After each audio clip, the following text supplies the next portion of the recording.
What's up, y'all? Another episode of Let's Argue, episode 75. It's been that long.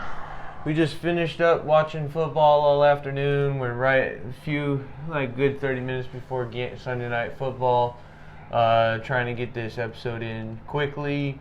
We're going to talk about today's games, who's injured, who's not, who looks good, who is looking a lot different than we expected. A little bit of college football talks about drone issues, and then drone issues during the Seahawks game that just happened.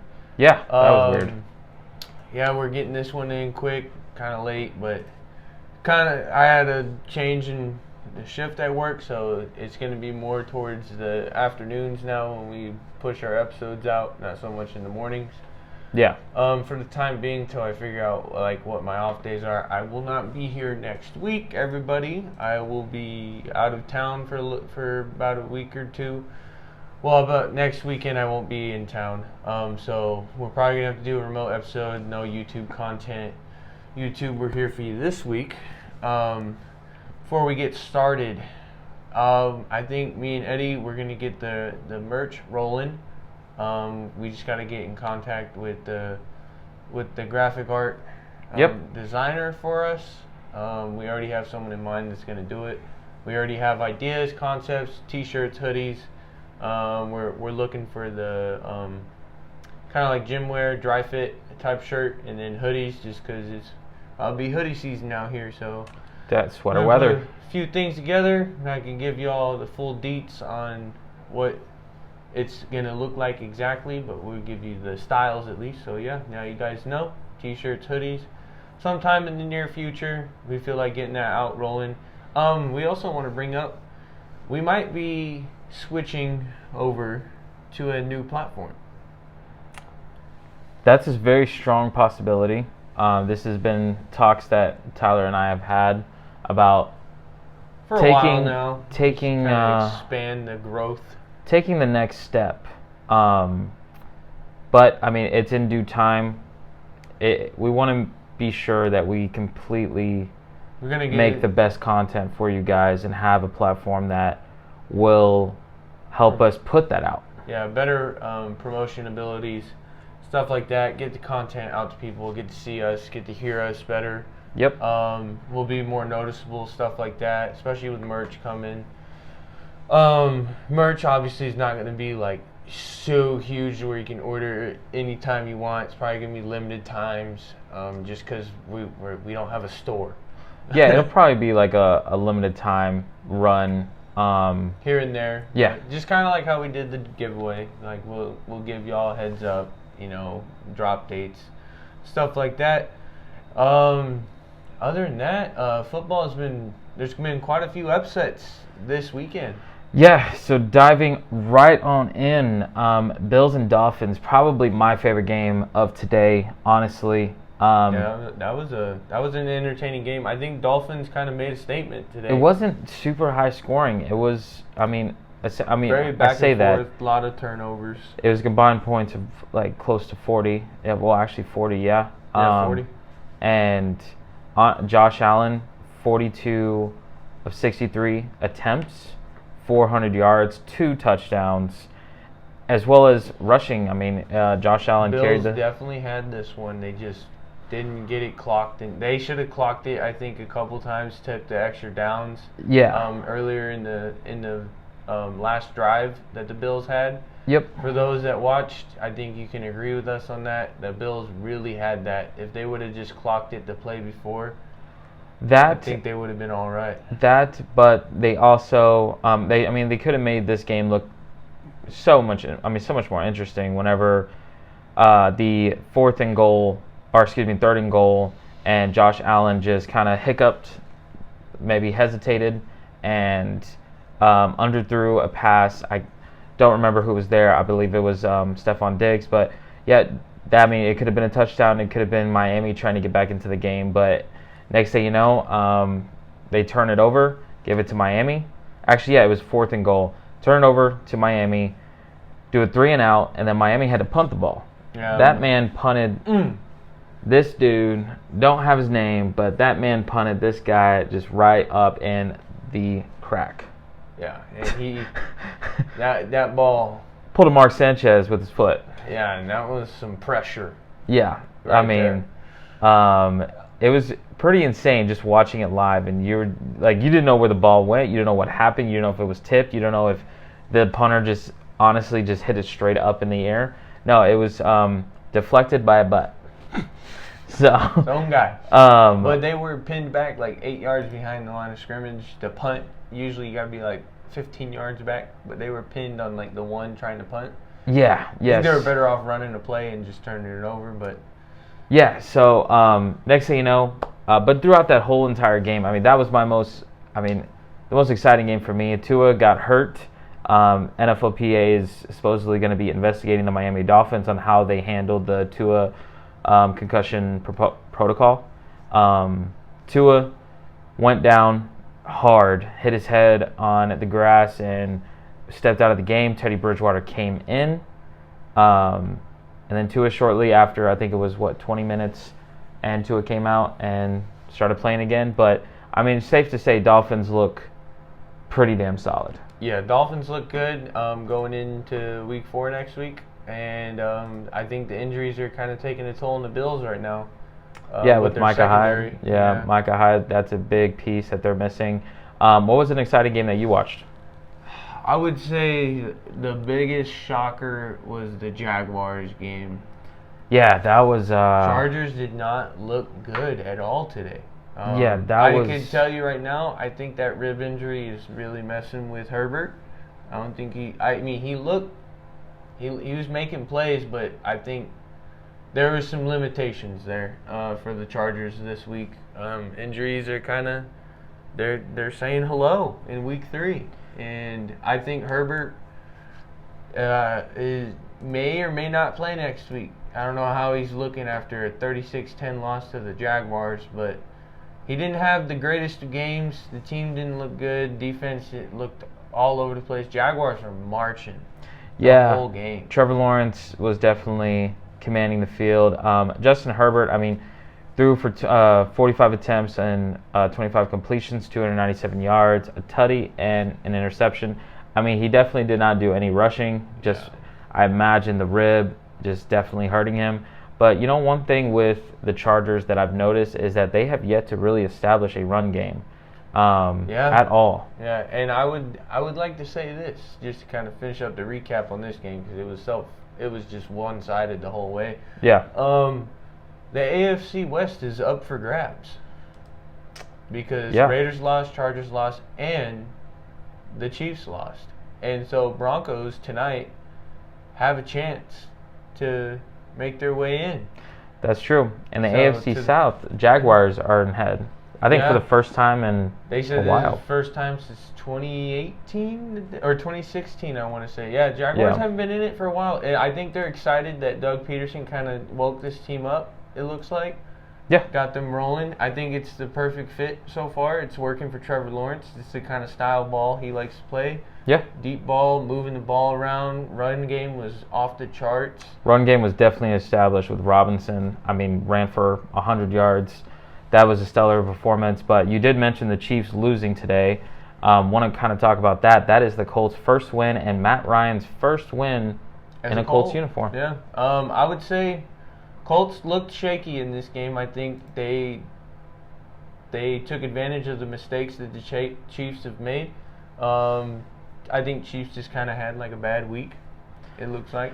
I think the Chiefs faced a formidable defense. Yes. And Colts have, for the last few years, have been known to have top-tier defense, and they did that without Leonard. Without Leonard at linebacker today, and they looked pretty solid. So if he comes back, they get a key piece back soon, hopefully. Yeah. Colts can stay in it. But, I mean, Colts have been just either they're on or they're off. And I don't know what to think of the Chiefs right now after this. No, it was definitely interesting to see like a formidable defense face a stellar offense like the Chiefs. I mean, it kind of goes to show that the defense win Chiefs ball did games. have their mistakes. No, Chiefs definitely did. Juju really balled out this game, so same thing with Travis Kelce.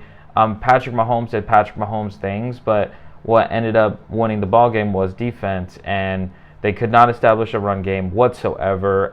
Clyde Edwards-Helaire carried the ball 7 times and 0 yards.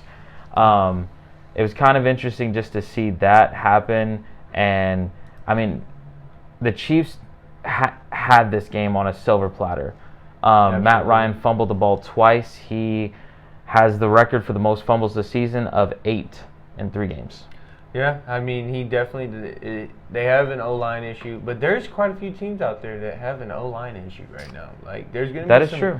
It's not just the Colts. There's definitely going to be some trades coming up, I think, for some O-linemen for a lot of teams. A lot of teams are having issues with injuries on their line. With that being said, we're going to jump into the next. So, another game that was kind of a nail-biter that Tyler and I were watching was Raiders and Titans. You know, I love the Raiders. They got an O-line issue. I want them to succeed just because I'm a fan of Devontae Adams. I'm happy that Adams and Carr are back together, Georgia guys, and the Raiders had it. I think Raiders in the same boat as a lot of these teams right now. They gotta address that. But going into the season, it was brought to everyone's attention. Raiders have a very solid, weaponized offense. Thing is, though, they already lost Renfro. They're out with a lot of O-linemen right now. A lot of rookie mistakes that have happened. Carr's getting chased all around in the backfield. A lot of sacks, a lot of QB hits. But I mean, I wouldn't count the Raiders out. They look solid. They're going to be in it towards down the road. Right now they are 0-3 though. So they that are is 0-3, which that is a problem. Teams that go 0-3 in the beginning, it usually is a long haul of a terrible season coming their way. Ravens today, I would like to say, bounce back. They had a bounce back game. Let's see, pull that one up. Yeah, Ravens and Patriots. Lamar Jackson. I mean, and that Mac Jones injury train, man. They said that he was having issues again. I don't know if it's his back again, but then again, hey, that high-powered backfield rush offense that the Ravens have was brought back. They got their key piece, J.K. Dobbins, back. Kind of a little spark of him, a little glimmer of like what to expect. He had his moments. Yeah. He had an okay game, first game back in a couple years.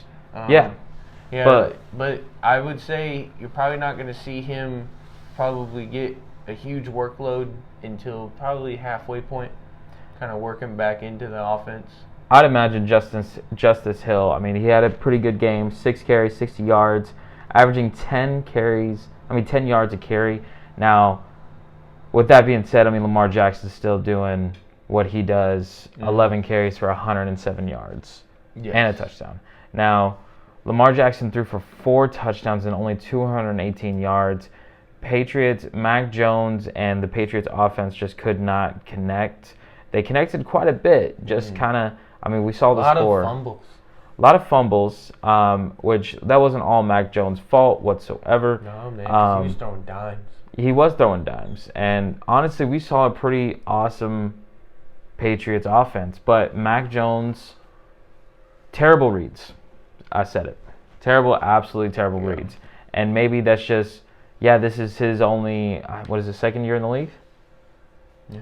But you're throwing 3 interceptions, and, I mean, those are key takeaways, especially at the key moments, like one in the fourth quarter. There was a fumble in the fourth quarter. I mean, there was just a lot of things that just, it was like, oh my God, like the YouTube that's, oh, come on, man. Yeah. I mean, I'm pretty sure you can make a whole segment of that show. Patriots game, yeah. Yeah. Since we're talking about ugly games, the Bears, even though they won, that game was ugly. That game was very ugly, and Justin Fields does not look good. Yeah, let's talk about that. He's like bottom of the totem pole in quarterback rankings right now. Stat line looks like crap. I don't see that as an impressive win. Yeah, they're 2-1. Yeah, they're sitting at the top of the NFC North. But the Packers are looking. Yeah, Green Bay's looking too good right now. They looked a little rougher on the edges of week 1, but now Packers are looking pretty awesome. It looks like Rodgers kind of pulled it together, got that team to pull it together. I kind of believe in the Packers. They're usually always a team that kind of, finds a way. They're gonna be like that if Rodgers is there. But yeah, there's not much to say on the Bears game. It was one of the it's cool, but I mean it's decent scoring game, Yeah, going into the third quarter, going into the second half, Justin Fields, I believe it was 4 for 10. Me personally, I just don't believe in the Bears. Not with the way they just played. I'll tell you who I do believe in is Herbert. Khalil Herbert on 20 carries, 157 yards, averaging 7.8 and 2 touchdowns. Run game is there for them. Yeah, for sure. If you had him in your fantasy, congratulations. That's a solid pickup. Most people probably don't because he's on the Bears. Right. But Texans, David Mills, you could just see the heartbreak in his eyes whenever he let go of that ball in the fourth quarter. Yeah. Definitely, I mean, Lovie Smith, he took over a pretty bad situation with Houston, and the play calling is just very, very questionable. There's not much to say with Houston. It's just try to go out next game and try to win some ball games. I feel like if you hear that is our friendly neighborhood little chihuahua. All right, let's argue Stella. But anyways, moving on to another game that I do want to talk about and bring up is Falcons ended up winning against Seahawks, right? They pulled through. So we can talk about Falcons versus Seahawks real quick. Falcons definitely won. They it looked like they were going to have the Falcon curse again, third week in a row on losing. But Geno Smith overthrew, and Falcons were able to intercept it. Geno was just slinging it, but it were bad throws the whole game. But both teams played. This was another very mediocre, ugly game. The Falcons could have easily ran the score up, but they have ball security issues. Yeah, they do, definitely. And I think it's just straight up just fundamentals.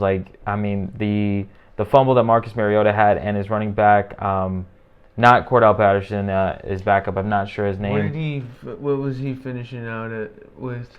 Cordell Patterson. 141 yards. Got him in my fantasy lineup. Cordell Patterson was solid. If you had him in your starting lineup as your flex. Flex, because he does have, if he plays a solid rush defense, he's not going to see a whole lot of action. But the Seahawks have a big hole in their defense, and I think the Falcons took advantage of that. They knew they were going to be able to run all over the Seahawks. Yeah, and Patterson showed that. Yeah, if you had him on the bench, you were punching air. Yeah, so he put up crazy points today. He had a hell of a game. Moving on to the next. Yeah, so next game that we do want to talk about is Eagles and Commanders. Carson Wentz, first time playing his original team that drafted him. Mm-hmm. He did not have a good game. No, he did not. No. It seemed like Washington, they had some momentum as soon as they got the safety, but at the end of the day, it was way too late. What that game ended? 24-8. 24-8. Yeah, Eagles were in full control. Eagles, I do want to say, they look pretty good. Besides the Cowboys, there's no one in their way. Yeah. Now, I mean, Jalen Hurts has pretty much proved everybody wrong. Same thing with Tua adding in. Those two right now is passing. Like, the passing has definitely stepped up, and I think ultimately the Eagles, all what they needed, same thing with Miami, is you have some awesome wide receivers like Devontae Smith, A.J. Brown, same thing with Miami, having Jalen Waddle, Tyreek Hill, Mike Gesicki, and then Eagles have the dual threat. They have the rushing with Miles Sanders, Kenneth Gainwell, Boston Scott, and Jalen Hurts. Yeah, so they move the ball well. I want to see the Eagles play, somebody like a notable team. I want to see what they look like against a notable team because they haven't really had to play. I'm not saying they're not playing strong competition, but they are showing that they are an offense that is hard to hold down.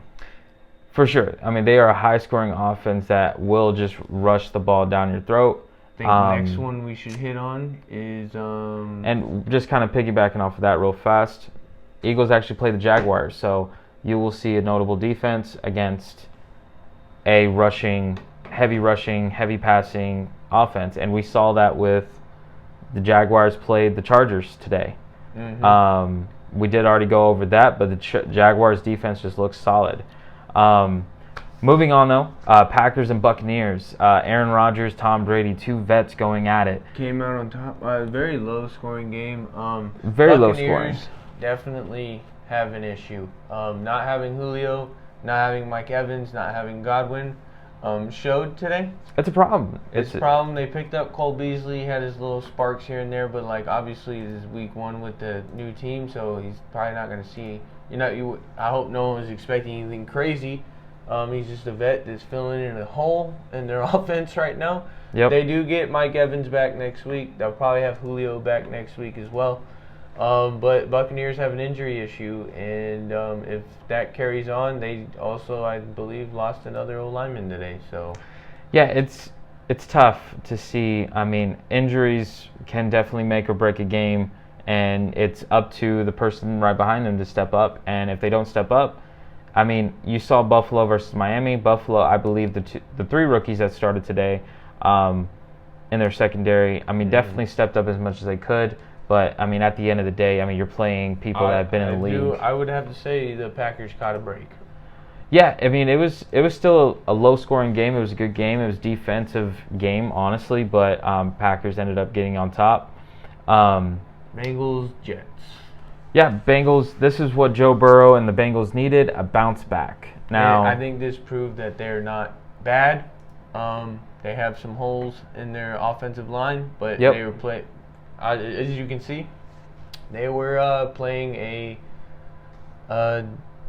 mediocre team, and the Bengals, I mean, as we all know, we're just in the Super Bowl. They have a high caliber offense. Their defense is relatively in the top 10 across the board. They're a well-rounded team. They just have an offensive line issue. I'm starting to notice the offensive line issue in the last couple of seasons has been an issue for quite a few teams, and it's showing a lot this year that none of these old linemen that have came in have been the greatest of fill-ins for some of these teams. I know the Bengals thought they made a good trade, but I mean, they played a semi-decent team, and they were a better team, so they came out on top. It was expected for the Bengals to win.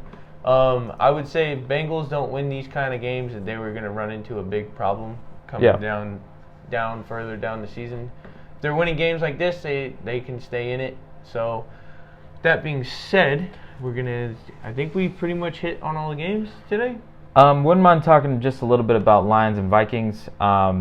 We didn't hit the Panthers Saints either. No, so Lions and Vikings. I just want to say this right now. If I would run through a brick wall for Dan Campbell, because I feel like he was what Detroit needed, just to bring the guys together. Jamal Williams did an awesome game today. Amon-Ra, same thing with Josh Reynolds, but Detroit just heartbreaking again. They let it go. Minnesota was able to get the ball back, and Kirk Cousins was able to clutch up and throw a amazing bomb to Osborne in the end zone. So, Vikings, they have their moments where they look good, and then they just, hate to say it, but just Kirk Cousins sometimes just drives them into the dirt. Yeah. Now, with that being said about this game, a big notable injury that happened is Dalvin Cook. His shoulder, don't have too much information on it, but his shoulder is messed up. He actually had to exit the game. Alexander Mattison did step up, was able to get a touchdown. But we will definitely figure out and post an update on Dalvin Cook during the week. But wouldn't be a bad pickup if you picked up Alexander Mattison in your fantasy. So, moving on to another game. Panthers, I think, was our last one. Panthers, and we have to touch on Rams and Cardinals. So, Panthers and Saints, it was honestly, I'm sorry to even say it, but it was a very boring game for me. It was an ugly game, but hey, Baker's doing the thing. Baker's doing his thing. Only 12 for 25, 170 yards and a touchdown. But here's the biggest thing: Christian McCaffrey.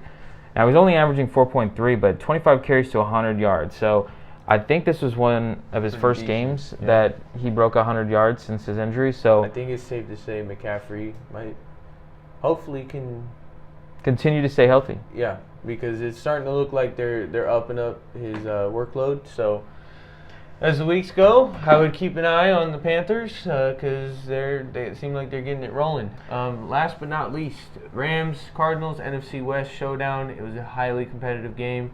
Cardinals, you can't really ever count them out. They have a quarterback that just moves all over the place. Really keeps the game alive.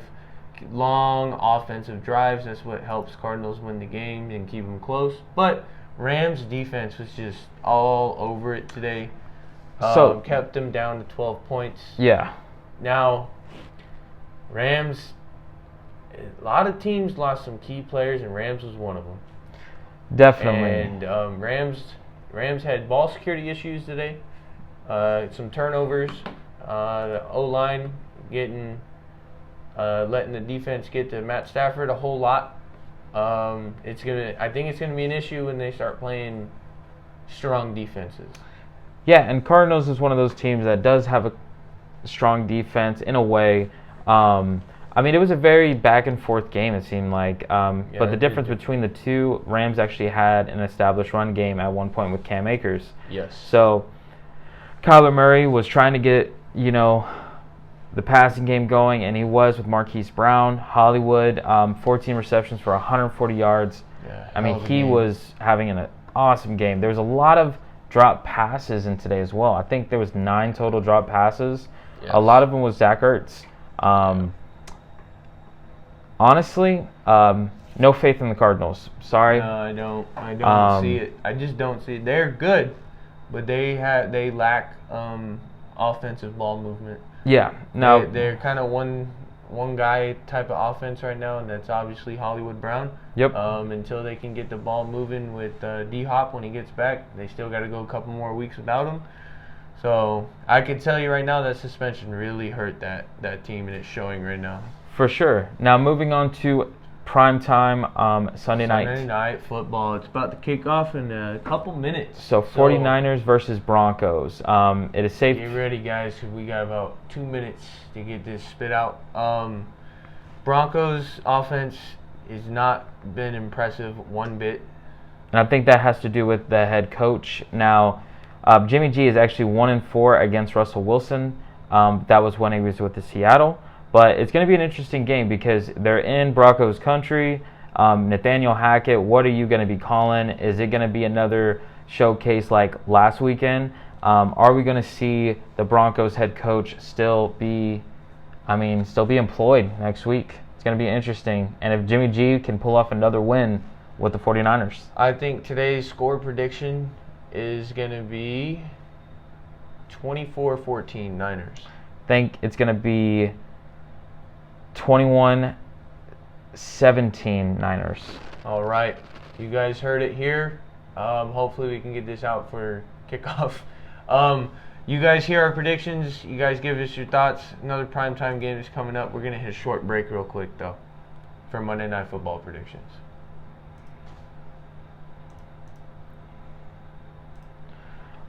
All right. So Monday Night Football prediction. We're going to hit a few minutes here. Cowboys and Giants. Cowboys-Giants. It's an NFC East showdown. Yes. Rivalry game. It's going to get chippy. Problem with the Cowboys is they're down their main guy right now. So that's a huge break for the Giants to really kind of answer to that and see what they can do with the fact that they don't have a guy that the Cowboys don't have a guy that can sling it like they normally do. Hopefully Cooper Rush kind of comes in with the surprise attack for the Cowboys and can really put it together because he's got a lot of offensive weapons. I think the Cowboys are still going to come out on top just because I have zero belief in the Giants. Yeah, this is Daniel Jones' potentially last year. So, I mean, he's make or break this year. But biggest thing is Saquon Barkley has really stepped up, really surprised me, and it's been awesome to see him be that menace in the backfield for the first time in a while. Cowboys, Cooper Rush, this is a true testament on what Cooper Rush can do. He definitely got a clutch win last weekend, but the biggest thing is, can the Cowboys move the chains consistently? Can the Cowboys come out first drive and move the chains? There can't be any more 3-and-outs. The defense can't keep saving the game. Yes, defense wins ball game, but at the end of the day, the offense has to do their job. Yep. I think Cowboys are just a well-rounded team in this situation. They can easily run away with this if Cooper Rush can keep turnovers at a low. Don't make the offense too complicated. Keep it simple. Yep. You're the backup. You have a certain role. Keep the game alive. Try not to go 3-and-out a whole lot. Go 3-and-out against a young Giants team. They've seemed to answer really well to that, to teams that could not put offensive drives together. I think this game, just because of the way the offense is, if the Cowboys can get their run game going, which they have a very talented backfield, if they can get that run game going on that defense, I'm going to say this game is going to be 28-17. I'm going to say it's going to be I think the Cowboys defense will be able to withstand Saquon, withstand Daniel Jones. I think it's going to actually be 28-10. Yeah, I can see it because the Giants' offense is not necessarily all that high caliber. They tend to not really put very good drives together. What they do is they answer with their defense. They're very, very fast defense. Yes. From what I've seen, they're ball hawks. They have a very solid secondary from what I've seen as the weeks have gone on. But yeah, those are a Monday Night Football predictions. If you agree or disagree, let us know. As for now, this pretty much concludes our episode, guys. Yeah, very quick one, very short and sweet, to the point. To the point for football. Baseball, we'll talk more about it come playoff time. Playoffs are coming up in a couple weeks for baseball. Teams are clinching. Astros are in it. Yeah, but Yankees baseball, are in it. do just want to say this. History was made yesterday. Yes, Albert Pujols finally got to the 700 mark. He's probably going to hit 700 plus just because there's a decent amount of games left. Yeah, and I think they'll be in the postseason. And I think everybody that was playing a game, much like the San Francisco Giants, stopped and turned their heads to the Jumbotron and just saw the historic moment. I think that's amazing that MLB is, captivated in a way on a player to hit such a historical moment. He's the fourth player to do it. Barry Bonds broke his silence about the home run record with Aaron Judge, the single season record. He wants him to break it. As there's biased opinions going around about the Barry Bonds record, the single season record. People are saying Aaron Judge is holding the real record. So be it. We all know what era Bonds played in, so we all understand the hate and the biased opinions on it. At the end of the day, everyone has their thoughts about it. Everyone knows Barry Bonds is the batting king, whether they like it or not. He has taught a lot of these current players that are hitting bombs now, outside of Pujols, because Pujols played during Bonds' era. For sure, but in that era, though, when Judge starts getting walked like Barry did, to this point in the season, Barry was walked over 200 times. Aaron Judge is nowhere near that. Yeah, and I think the reason for it is Bonds would start chasing the walks. And sometimes he would catch one, slip up, and he'd take it out. But Judge is on his way to possibly breaking the single season record.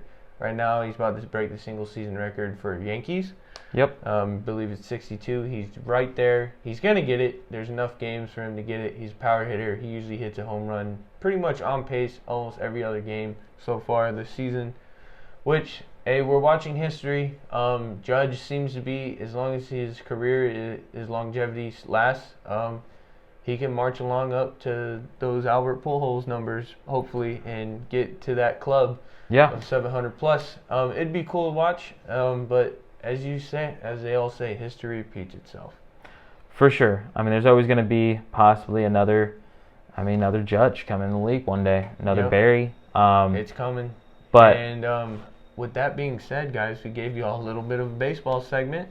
Yeah. Y'all already know, once we get closer to the playoff picture being closed up for baseball, we'll give our thoughts on that. It's closing in. 1 and 2 seed, the number 1 seeds are in. We're waiting on everybody else. Y'all already heard us say who the number 1s were. So with that being said, MLB's closing out, and so is this episode. All right. And as you all know, don't forget, be a friend, tell a friend. If you liked it, give us a like, comment, share, subscribe, all that good stuff. Please subscribe. Please give us a follow. Check out the Facebook page. Our Facebook Live is on there from last week. We didn't do live this week because of schedule change, all that good jazz. We're not going to be able to do lives all the time. It's very time consuming, hard to get all that figured out. It takes time for those to get put together. But let us know if you want more. Stay tuned for merch coming out soon. And we'll also be getting some equipment updates here sometime this year.